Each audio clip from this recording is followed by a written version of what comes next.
This is doing well today. I've decided to change the time. There was a lot of requests if I could do it later, basically a little bit after working hours. So I thought that was a great idea. And so I'm here with you today at 6 o'clock, like I had mentioned, which is 3 o'clock over in the Pacific Coast. So some people are starting to trickle in here from different parts. I do have my UK connection. They're coming in from London. Some of the folks here in Spain are coming in, as well as people from Miami, my hometown. And we do have some folks from other places. We have Chicago, I see Boston, I do see Albuquerque, and I think that's outside of LA, one of the Los Angeles suburbs I'm seeing here. Just to kind of reiterate a little bit about the book, what led me to write the book. That's one of the questions I get a lot is how did I come across starting this book? And so once again, I mentioned it earlier, but I think it's worth repeating. This book originally was a thesis. I was in a institute being trained as a Jungian analyst, and during the training, you have to come up with a thesis. So you write your thesis based on different topics that you've been working through, or topics that kind of draw you or attract you to that topic. And so this was a topic that was has always been something very close to me. And so I decided to write a thesis on masculine archetypes and my experience to masculine essence, masculine energy, and masculine archetypes. So this is something that I began writing probably around 2010. So we're talking about 13 years ago. And I finished the thesis part, but it always stayed there. And time to time, I would run into either clients or other psychologists or people in the community that they would ask me, when would I consider revising this information so that it could be more public? In other words, instead of being so academic, how can it be made in a way that could be more helpful to people? So, for example, anyone who's done a thesis or dissertation, there's a huge section, which is the literature review, which is just a whole section on literature review. So, what I ended up doing was actually taking that literature review and kind of putting it throughout the book. So, throughout the book, you'll see references to different areas of where this information or the concepts where they come from. And so that's throughout the book. And the book is very, for me, the book is something that has been very emotional. There's a lot. I really put myself out there in this book in a way, but I really believe that it's going to be helpful.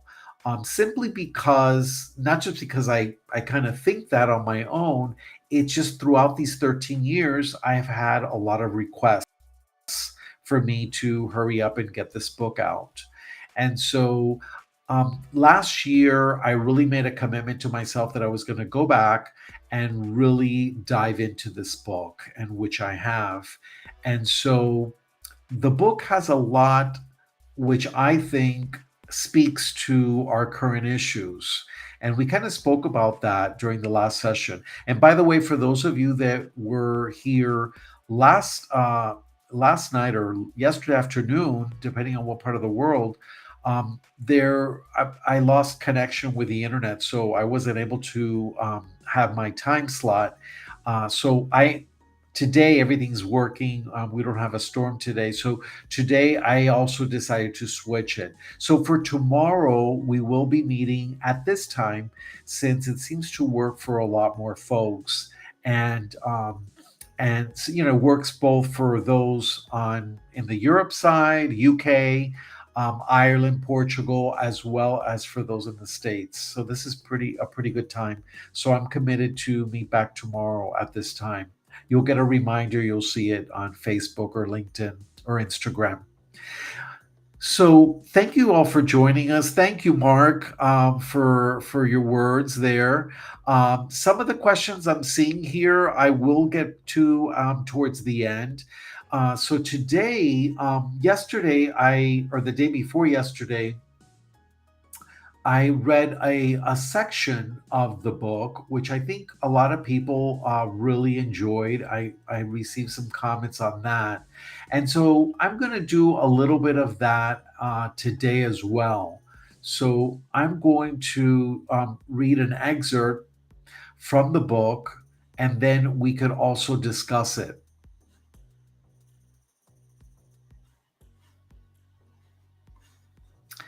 And I'm just going to go. I think what I'll do today is I will just kind of jump around. I think that would be good.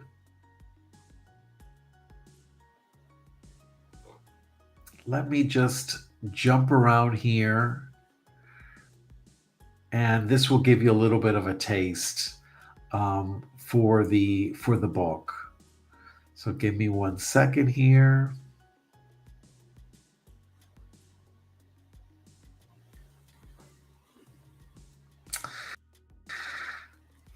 Here we go.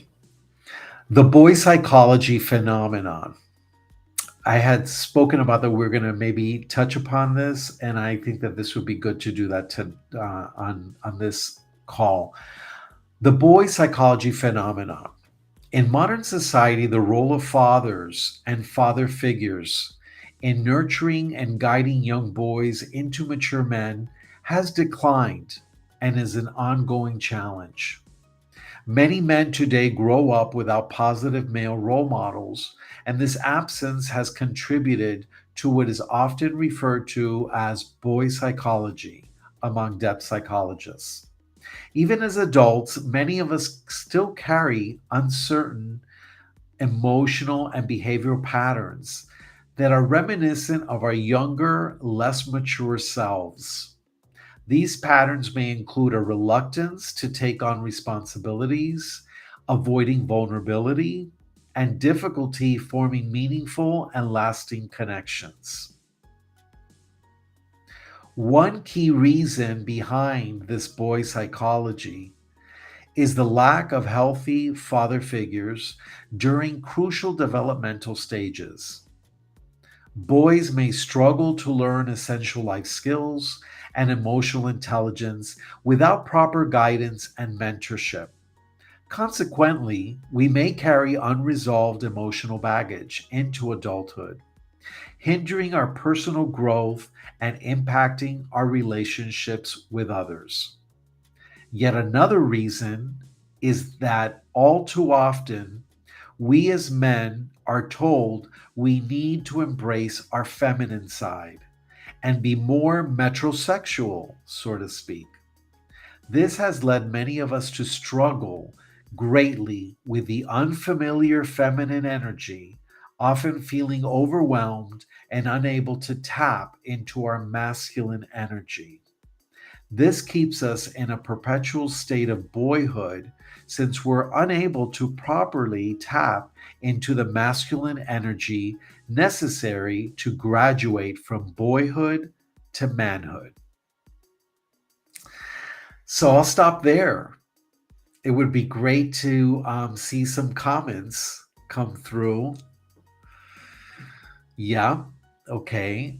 I'm getting a comment here that's basically saying that yes, they can relate to being told you need to be more emotional, you need to tap into your femininity. And I'm receiving another here that says, yes, I was told that too a lot because I was too much of a thinker, too logical and not emotional enough. Or another one here says, I've been told that I'm not emotionally available. And so that's kind of interesting. Now, my stance here is if you don't have the foundation, how can you then be expected to grasp something other than? And let me just kind of explain that a little bit. In many cultures, people, young boys, were taken from the mother and taken away with the father and a group of men of the tribe or of the village. And when that boy returned, the boy was no longer a boy. And the mother had to relate to her son in a different way. She could no longer relate to him as her son child or her child, let's say. She could no longer relate to her son as a child. The son had now grown up because the son had been through different rituals with the father and different men in the village. And the son was expected to be in a different place. So it was a way to change a perception, and the perception had to first change with the one that bore the son. So the mother. The mother was expected to change her perception and relate to this child no longer as a child. She had to relate to this son as now an adult. And it was a different type of relationship. So this was something that was, of course, built into the culture, built society, if you will. And we've lost a lot of that. This also goes back to this whole idea of you you raise your child in a village, or it takes a village to raise a child. This goes back to that type of thinking where it's your child, you have your nuclear family, I mean, and all of that. But when you go into the public realm, then everyone out, you're entering a public space. And so in many cultures, that public space allows for others in the culture, in the village, in the society to kind of also interact with you. And so, for example, let me give an example that just came into my head, which I think is important. A while ago, I remember there was a client of mine. She had gone in with two of her children into a store, and they were in line waiting to pay and check out at the cashier. And another child started talking back to their parents using foul language, and the child got so out of control that when in the US, and this I've seen this in other countries as well, but in the US, when you are going towards the register, usually they have a lot of little treats there, like maybe gum or candy or some last minute things. Sometimes it's batteries, some last minute things that you might look at and say, oh, let me get that. And, last minute impulse and for the register. It's very smart that these stores do this. So anyway, this child basically lost control in a tirade, and they just went all out. Their arms were waving and just basically knocking off all of this product. So you had like gums going everywhere, and you had candy and whatever else was there just flying all over the place. And this client with her two children was just taken back. And, she basically said to the child, you should not speak to your mother that way. And that's what she told the child. And then, of course, as some of you probably know, what happens next, the mother turned around and told her to mind her own business.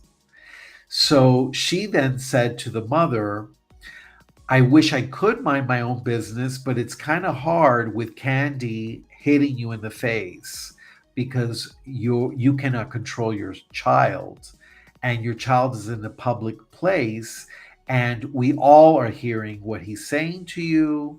I think it was a boy talking back to his mother. Some of this I'm just is based on what I remember this person telling me. But it was interesting because she basically told the mother, this is a public space. There's no mind your own business here. This behavior is affecting all of us, even in physical ways with the candy hitting her and all that. So this is an idea that is very Western, and it's all about this individualistic. Everybody minds their own business. Even if somebody gets attacked, people mind their own business. They don't call the police, they don't get involved. But in societies where you have more of a village approach, people then do get involved because they do recognize that it's not private. This is public. And there's a difference between public and private. And so, kind of going back to this idea of a village helps raise your child, and again, I'm not saying that one way is right or the other way is wrong. What I'm trying to get out here is that this ritual of having a boy go through this ritual, whatever it is, and coming out the other side as a man, because they've been through this process. Let me talk about young women, for example. At least let's base it on a Hispanic culture because that's the culture I come from. So, in the traditional Hispanic culture, you have young girls, they turn 15. This happens also a lot in Jewish culture. They turn in other cultures as well, but they turn 15. They go through the quinceañeras, and where it's like a debutante ball. They also used to do this in the South, the American South. So you had a debutante ball, and they get presented to society. And after that, these young girls are now able to do certain things that they were not allowed to before. For example, shave their legs, maybe wear some makeup, tweeze their eyebrows, things like that. And so this is that initiation or that ritual that a young girl goes through, and she comes out the other side as a young lady. It's boys are not going through that ritual, and that's my point. And so there has to be a way where the boy has to go through something with a male figure, an adult male figure, hopefully the boy's father, if not an uncle or somebody significant, can help guide this boy in a way that the boy then comes out the other side more as a young man. Again, very similar. With young girls, you have the physical ritual of menstruation that happens. So a young girl has her period, and she's no longer a little girl physically. She's now entering puberty, which is on the way of very similar. So one of the things that I discuss here is this idea of having a ritual for, both girls and boys, I would say, that at the other end of this ritual or initiation, they're able to accept adulthood, or at least have this idea of what adulthood is going to look like. And so, for a boy going into manhood, the boy has to be able to tap into this energy. And that energy, which I discuss in the book, could take the form of a king energy, a magician, a warrior, or a lover energy. And there's different energies. And that's why masculinity is not a one size fits all box. It's really about different energies. There's so many different layers here. And that's one of the things that I talk about in this book.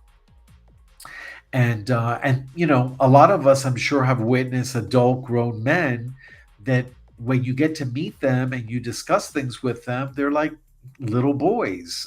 Their impulse control is very poor, and it's just they want to get, and it's all materialist base, and you're not seeing someone that has grown out of this boy phenomena. So that's one of the things that I touch upon here. So it would be great to kind of see what others are thinking about this. And I would be happy if if you don't make your comment here while we're on live. I do get to see them afterwards, and I do take the time to respond to some of those comments. So let's go into some of the questions. I'm just looking at the time. I'm very respectful of everybody's time, and I appreciate that you're here discussing this. One of the questions I have here is, don't you think that that point of view with young boys going through a ritual is old fashioned and no longer applicable to today's society? And obviously, my answer is no. I do think important because again, we're we're not talking about something that is sort of like set in stone, or you have to follow these rigid rules, or you have to follow this step by step by step. It's That's not what I'm talking about. What I'm talking about is that there are these energies that we have to be conscious of, and in order to be conscious of it, we need guidance. We need to go through it. We need to reflect on it, be able to discuss some of those things with people that are wiser, people that are our mentors, people that are there to guide us. And that's what I'm talking about.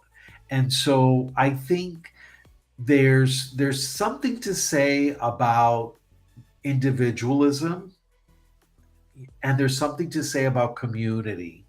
They seem like they're opposites, and that there are two poles, if you will.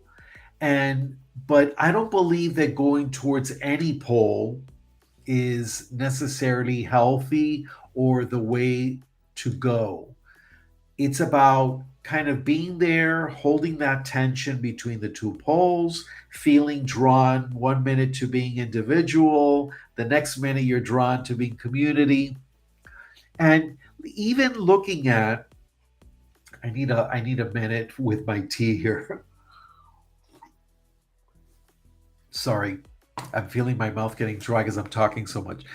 Even as we kind of are thinking about, what I was going to say was, during the year we have our seasons, don't we?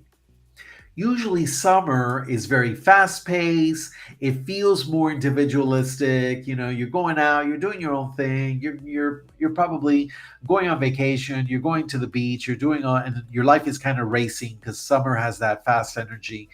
And then what happens in the U.S.? The holidays starts in October, well, in the stores they start earlier, but typically the holidays start in the fall. When fall shows up in the US, it's a different feeling. People slow down, people want to get together, people want to have something hot to drink. Then comes the Halloween holiday in the US and in other parts of the world. Then it comes to Thanksgiving, which is very American. People, this whole idea of home and a fireplace, and everything's warm and cozy, the light is ambient. All of that's community, by the way. So we turn to have a longing to be home. We have a longing to be with close and intimate, warm friends. We have a longing to be with a significant other. All of that is part of community. And so, again, they don't have to be mutually exclusive. So, my point is that in order to tap into this masculine energy, we can't do it alone. We have to do it within a community. We have to do it with a mentor, with a guide, whether it's an analyst, whether it's a therapist, or anyone that can kind of walk with us through that. Our dreams are wonderful to show us these rich symbols that are there, that can maybe we can maybe look at to tap into this energy. And so one of my purposes of writing this book is that it's not just this way.